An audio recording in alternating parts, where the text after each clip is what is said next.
Welcome back to Grand Strand today, friends. We are checking in with Joye Law Firm here in Myrtle Beach. Research has linked a number of health concerns to those who worked or lived at Camp Lejeune. Joining me right now is Kenny Harrell. It is so good to see you. Yeah, it's great to be here. Thanks for having me on. This is such a great topic of discussion. First, let's talk about who is eligible for compensation under the Lejeune Justice Act. Yeah. Well, it's a pretty big group of people. Anybody that was at Camp Lejeune between 1953 and 1987 for at least 30 days. We know that includes 1 million Marines who would have been stationed there, but obviously at least that many family members that would have been living on the base, but also civilian employees. So we've got clients who, for example, worked at the hospital, worked at the school. Doesn't have to be 30 consecutive days, just 30 days total. Because I had, somebody, I worked there for years, with just 5 days at a time. But if you were there doing that 34-year span for at least 30 days, I would tell you, if you've got any significant health issue, you should at least have your claim investigated. Good to know. What is the status of the PACT Act, which contains the Lejeune Justice Act? Well, thank goodness the status of it is that it is the law. Now, there was some drama at the end, near the finish line. This has been, a 10-year plus effort. It really gave a lot of credit to a number of people, particularly some of the Marines who were affected or had family members who were affected. They really have advocated and pushed for this to become the law.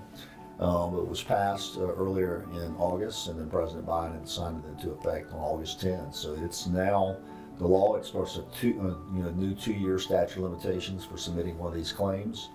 But it gives a lot of people that have been very adversely affected at least an opportunity to hopefully get some relief. That's wonderful. Is this a class action lawsuit?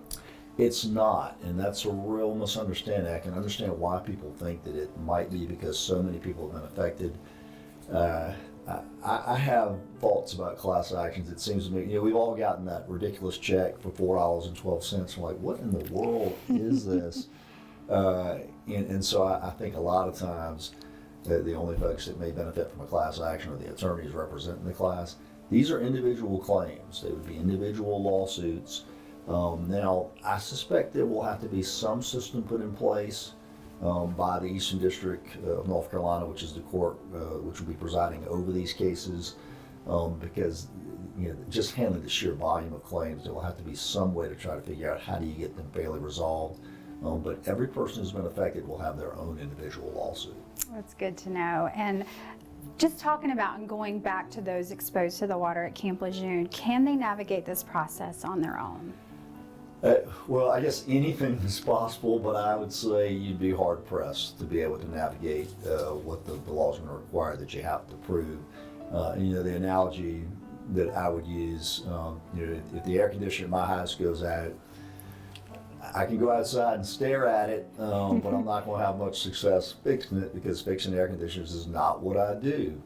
They're going to be very expert-driven cases. I mean, the law basically is saying, yes, there was a problem, there was contaminated water, there was a failure to deal with it proactively once the problem was discovered, but you still have to prove causation. And then for a number of the conditions, particularly the blood-borne cancers, there's really strong scientific evidence about these chemicals that were in the water being linked to these conditions. But there are a number of other conditions, such as Parkinson's, for example. There's some link there to some of these chemicals, but you'll still need to have the right experts who are stating that, yes, there's a causal connection between the contamination and the exposure to it and the condition. And then what I would basically say, I can't imagine that anyone's going to be in a position to do it unless they happen to be an attorney, is file a federal lawsuit, because we have to go through the administrative claims process first, but I suspect for a lot of these cases that a lawsuit is going to have to get filed in order to get relief. And lastly, Kenny, what is the financial obligation to those that seek help from you? Well, it's all on a contingent fee, and so any of the attorneys that are involved in representing people that have been affected by the water at Camp Lejeune, there would be no payment of a legal fee unless there is a recovery. So there's really no financial risk for having your claim investigated. If there's no recovery obtained, then of course you don't owe anything to the attorneys for their legal fee.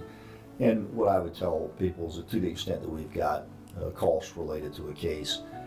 If we don't get recovery, that's something that we would most likely, I'm sure we would write that off as a business loss. So again, the call is free, the screening is free, and if nothing else, just for peace of mind. I think for a lot of the clients that I'm speaking to, they talk about how important that is to them. It's like, look, I just would like to know if they lost a loved one. They want some closure, and hopefully this will help bring it. That's right. Thank you so much for your work on this, Kenny. It's been a pleasure catching up with you. We Absolutely. appreciate it. Remember, if you have more questions, you can contact the Joye Law Firm